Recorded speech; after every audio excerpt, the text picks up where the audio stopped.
কুষ্টিয়া দৌলতপুরে শহীদ রাষ্ট্রপতি জিয়াউর রহমান স্মৃতি football tournament 24-25 অনুষ্ঠিত হয়েছে। রবিবার বিকালে বড় গাংদিয়া ফুটবল মাঠে উক্ত টুর্নামেন্ট অনুষ্ঠিত হয়।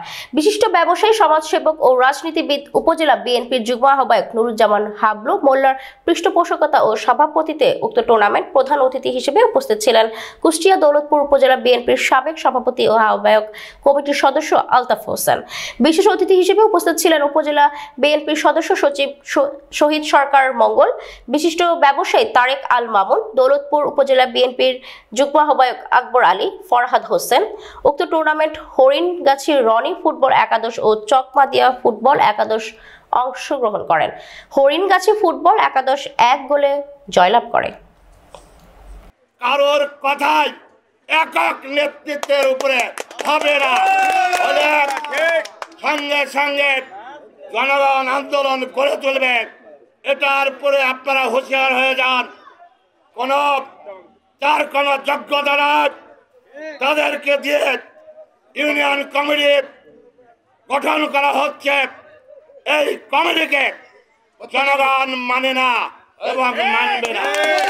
আমি বিশেষ কিছু বক্তব্য দিতে চাই না, আপনাদেরকে সজাগ থাকার জন্য অনুরোধ করছি এবং আগামী 31 জন যে কমিটি আছে তাদেরকে সাথে প্রতিটা কমিটি গঠন হবে, দরকার হলে ভোটের মাধ্যমে হবে। 1 ঘন্টা রাতের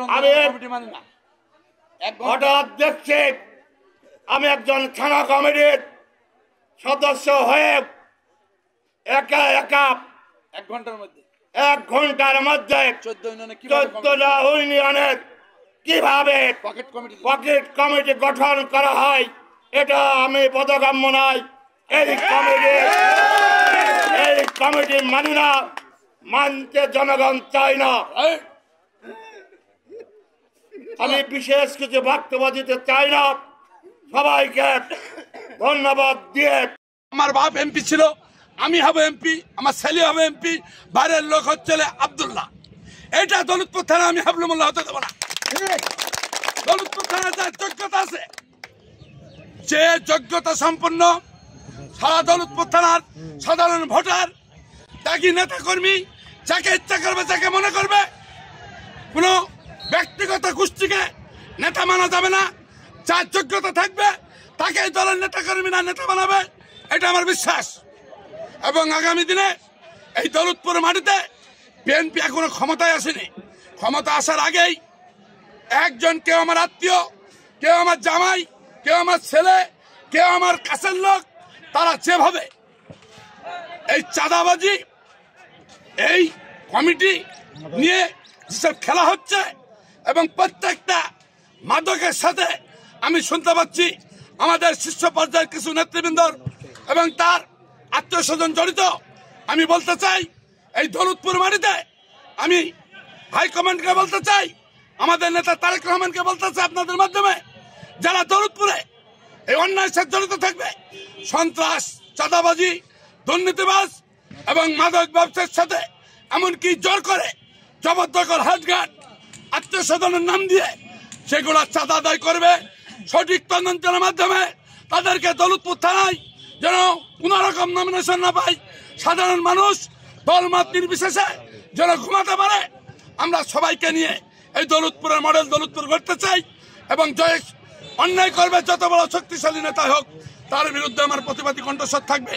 আমি সবাইকে নিয়ে, যারা অন্যায় করছে, রাতের লিস্ট করছে, পুলিশ দিয়ে ধরেছে, হামলা করছে, মামলা করছে, তারা বাদে দলমত নির্বিশেষ সবাইকে নিয়ে দৌলতপুরে দুর্নীতিমুক্ত, মাদক মুক্ত দৌলতপুর করতে চাই এবং যুব সমাজকে এই মাদকের ছবল থেকে ফিরিয়ে খেলাধুলা, বিনোদনের মাধ্যমে এইখানে আমি সুন্দরভাবে দৌলতপুরের ছেলেদেরকে একটা জায়গা তৈরি করে দিতে চাই। সবাইকে সাথে নিয়ে আগামী দিনে তারেক রহমানের নেতৃত্বে দৌলতপুর থানায় সারা বাংলাদেশের মধ্যে সর্বোচ্চ দানের শেষ ভোট নিয়ে যদি উপযুক্ত আমরা প্রার্থী পাই, এখানে এমপি বানাবো, এই আশা, এই আকাঙ্ক্ষা রেখে আপনাদের মাঝ থেকে বিদায় নিচ্ছি। আল্লাহ হাফেজ। ধন্যবাদ। তারেক রহমান শুরু করেছে, তার আজকে জন্মবার্ষিকী, এটা একটা কাকতালীয় ভাবে। আর আমি প্লেয়ারদেরকে বলি, একটা প্লেয়ার আছে, আমিও কিন্তু রাজশাহী বিশ্ববিদ্যালয়ের প্লেয়ার ছিলাম। খেলাটা আমরা দেখতে চাই। এই খেলার একটা কৌশল আছে, এই খেলার একটা দৌলতপুর থানায় আজকে এই ফুটবল আবার উজ্জীবিত করেছে হাবলুদের মতন কিছু মানুষ। আমরা তাকে স্বাগত জানাই। আর রাজনীতি তো রাজনীতি স্বচ্ছ না হলে সেই রাজনীতি আমরা করবো কেন? এটাই ধারণ করতে হবে বুকে। আমি শুভ উদ্বোধন ঘোষণা করলাম আজ।